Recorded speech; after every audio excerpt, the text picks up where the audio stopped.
कोई भी पॉलिटिशियन हो, अगर वह संवैधानिक पद पर आसीन है, उसके कंधों पर कोई बड़ी जिम्मेदारी है, वो मंत्री है, मुख्यमंत्री है, प्रधानमंत्री है, अगर उसके सामने कोई कठिन और गंभीर समस्या आती है और ऐसा पॉलिटिशियन, ऐसा नेता, ऐसा व्यक्ति उस समस्या का सर्वमान्य हल समय रहते निकाल लेता है, उसे ही हम अच्छा पॉलिटिशियन, अच्छा नेता कहते हैं। नमस्कार, मैं हूं आपके साथ अरविंद। आप देख रहे हैं मुझे अपने ही मंच अरविंद दिल से पर। हिमाचल प्रदेश की राजधानी शिमला में मस्जिद विवाद को लेकर के जो कुछ हो रहा है, उसको लेकर के हम यही कह सकते हैं, हिमाचल प्रदेश के मुख्यमंत्री सुखविंदर सिंह सुक्खू ने इस समस्या का अगर समय रहते हल निकाल लिया होता। जो आसपास संजौली जो मस्जिद है उसके आसपास रह रही हैं, वो काफी अनसेफ महसूस कर रही है। देखो, हिमाचल देवभूमि है और वहां पर ऐसा अगर महिलाएं महसूस करें तो एक बहुत ज्यादा बड़ी बात है। हिमाचल में अगर महिलाएं अनसेफ महसूस करें, उनका ये भी कहना है कि हमें अब भविष्य को लेकर चिंता हो रही है, क्योंकि क्राउड जो है, पहले ये 5-10 लोग होते थे, लेकिन अब बहुत ज्यादा क्राउड है और फ्राइडे वाले दिन तो ऐसा लगता है कि मतलब हमें चलने के लिए भी जगह नहीं होती है। तो उस पर क्या आपको नहीं लगता गवर्नमेंट को एक्शन लेना चाहिए? कौन यहाँ पे आ रहा है और उनका ये भी कहना है कि टिप्पणियां की जाती है उनपे तरह तरह की, क्या कहेंगे आप? देखिए, ये मसला बिल्कुल आपने स्वाभाविक बात है कि अगर हम आज से 30-35 साल पहले देखें तो बहुत छोटा सा जगह था और समय के साथ वहां पर लोग बढ़े हैं।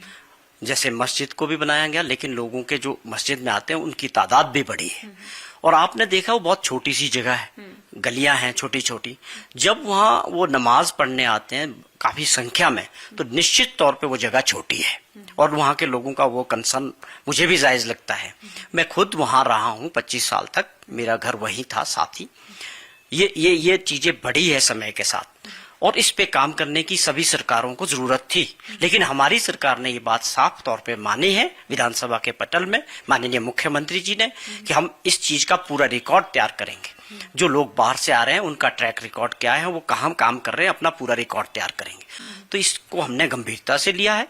जहां तक आपने कहा कि वहाँ महिलाओं का कंसर्न है, वो सरकार के जहन में आ गया है, लेकिन इस पे काम करने की तेजी से जरूरत है और लॉ एंड ऑर्डर के लिए पुलिस एडमिनिस्ट्रेशन इस पे काम कर रहा है। और मुख्यमंत्री जी ने आदेश दिए हैं डायरेक्टर जनरल ऑफ पुलिस को कि आप इस पे काम शुरू करें। बाहर के राज्यों के लोग आते हैं, उनका पूरा रिकॉर्ड जो है तैयार किया जाए। तो इतना बड़ा बवाल खड़ा ना हुआ होता।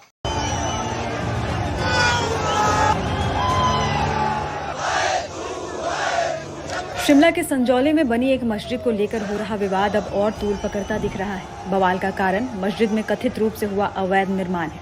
मामले को लेकर 11 सितंबर को हिंदू संगठन ने इस क्षेत्र में खूब बवाल काटा। हिंदू संगठनों ने कथित अवैध निर्माण के खिलाफ मस्जिद की दीवार गिराने की कोशिश की। पुलिस के बैरिकेड्स तोड़ डाले, बात मारपीट तक पहुंच गई। यह हंगामा काफी देर तक चलता रहा। उग्र प्रदर्शनकारियों को रोकने के लिए पुलिस को लाठीचार्ज और वाटर कैनन का इस्तेमाल भी करना पड़ा। पुलिस ने हिंदू संगठनों के कुछ कार्यकर्ताओं को हिरासत में भी लिया। फिलहाल मामला शांत तो हुआ है, लेकिन कब तक शांत रहेगा ये कहना मुश्किल है। अभी भी शिमला में प्रदर्शन हो रहे हैं। आज हिमाचल बंद बुलाया गया है। क्या हिमाचल प्रदेश के मुख्यमंत्री सुक्खू ने इस समस्या को गंभीरता से नहीं लिया? क्या उन्हें इस समस्या की गंभीरता का पता नहीं था? 30 अगस्त को शिमला के मलियाना क्षेत्र में यशपाल चौहान नाम के एक व्यवसायी की 5-6 मुस्लिम लोग पिटाई करते हैं। FIR हो जाती है।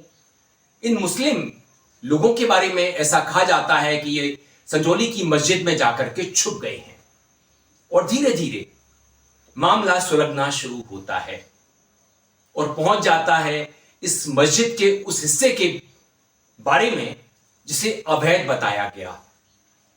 1947 में जहां पर यह मस्जिद बनी है, इसका मालिकाना हक वक्फ बोर्ड के पास था। 2010 के बाद इस मस्जिद पर नया निर्माण शुरू हुआ, जो अब आते आते 5 मंजिला हो गया। शिमला MCD में इसका केस चल रहा है, सुनवाई चल रही है। अदालत में भी मामला लंबित है। आने वाली 5 अक्टूबर को इसकी सुनवाई होनी है, मगर 11 सितंबर को शिमला के उपनगर संजौली में जो प्रोटेस्ट होता है और पुलिस लाठीचार्ज करती है, जिसमें 10-11 लोग घायल हो जाते हैं, और मामला अब इतना बढ़ चुका है कि ये देशव्यापी खबर बन चुका है। तो क्या हिमाचल प्रदेश के मुख्यमंत्री सुखविंदर सिंह सुक्खू ने इस मामले की गंभीरता को समय रहते नहीं समझा? और किस तरह से कांग्रेस के कुसुम्पटी से एमएलए अनिरुद्ध सिंह ने सदन के पटल पर जो बातें रखी, क्या उन्हें उन बातों को सुक्खू के साथ एक बंद कमरे में नहीं करना चाहिए था? कैसी स्थिति उत्पन्न हो रही है प्रदेश में, जो रोज नए लोग आ रहे हैं, जमात वाले आ रहे हैं, कहीं आ रहे हैं जिनका अता पता ही कोई नहीं। क्या ये रोहिंग्या मुसलमान है?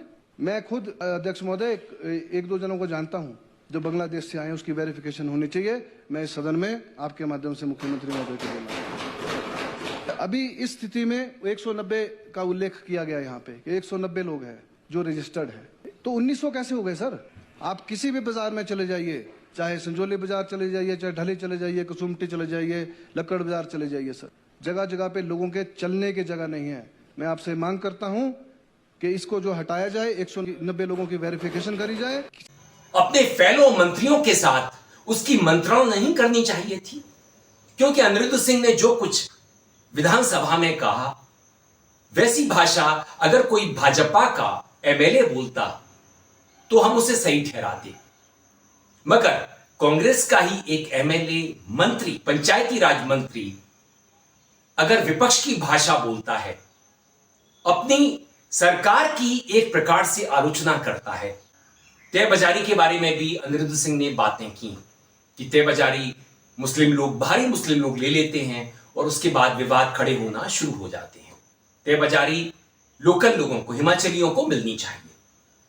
चलिए, मगर जो अनिरुद्ध सिंह ने विधानसभा में बातें करी, अगर उन्हीं बातों को अनिरुद्ध सुक्खू के साथ बंद कमरे में करते तो कितना बेहतर होता।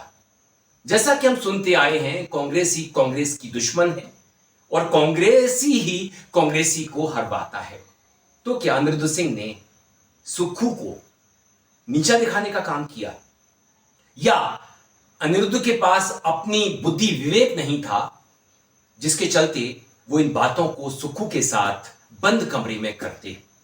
मगर मामला अब इतना बढ़ चुका है, तूल पकड़ चुका है कि कांग्रेस खुद पशोपेश में है कि वो इस समस्या को कैसे सुलझाए, सुक्खू इस समस्या का हल कैसे निकाले। अब तो कांग्रेस आला कमान, स्वयं राहुल गांधी, सुक्खू को लेकर के थोड़े नाराज बताए जाते हैं। किस तरह से सुक्खू ने इस मामले को हैंडल किया? एम सुक्खू की मिस हैंडलिंग का ही नतीजा है कि बेवजह इस मामले को इतना बढ़ने दिया गया, जिससे मामला सुर्खियों में आ गया और बीजेपी को मौका मिल गया। कांग्रेसी सूत्रों के मुताबिक जिस राज्य में मुस्लिमों की आबादी केवल 2% है, वहां अनावश्यक रूप से मामले के बढ़ने से भारतीय जनता पार्टी को ध्रुवीकरण का मौका मिल गया। बता दें कि बीते दिनों प्रदेश के पंचायती राज एवं ग्रामीण विकास मंत्री अनिरुद्ध सिंह ने सदन में संजौली मस्जिद का मुद्दा उठाया था। अनिरुद्ध सिंह ने दावा किया था कि संजौली मस्जिद सरकारी जमीन पर बनी है। उन्होंने ये भी कह दिया था कि बाहर से आ रहे लोग शिमला का माहौल खराब कर रहे हैं, और साथ ही विवादित बयान देते हुए ये भी कहा कि बांग्लादेशी और रोहिंग्या की राज्य में घुसपैठ बढ़ रही है। उनके इस बयान पर असदुद्दीन ओवैसी समेत विपक्ष के कई नेता नाराज हो गए थे। मस्जिद विवाद मामले में प्रभारी राजीव शुक्ला ने रिपोर्ट सौंप दी है। याद कीजिए, जब हिमाचल प्रदेश में राज्यसभा की एक सीट के लिए चुनाव हुआ था और बीजेपी का कैंडिडेट उस चुनाव में जीत गया था, कांग्रेस के 6 एमएलए ने विद्रोह किया था और बीजेपी के उस कैंडिडेट को जितवा दिया था। उस समय भी सुक्खू की आलोचना हुई थी कि उन्होंने समय रहते इस पूरी समस्या को क्यों नहीं समझा, समस्या को गंभीरता से क्यों नहीं लिया था। अभिषेक मनु सिंह भी तब राज्यसभा की सीट हार गए थे।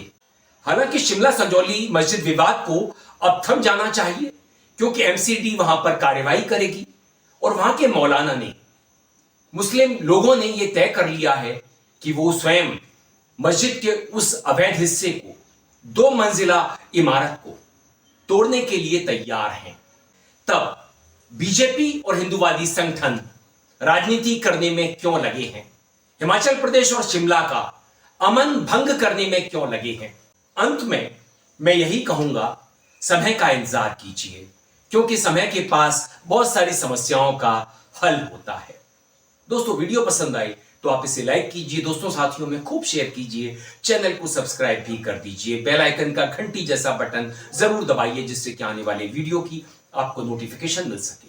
आपकी प्रतिक्रियाओं का मुझे इंतजार रहता है। मेल आईडी और कमेंट बॉक्स में जरूर कीजिएगा।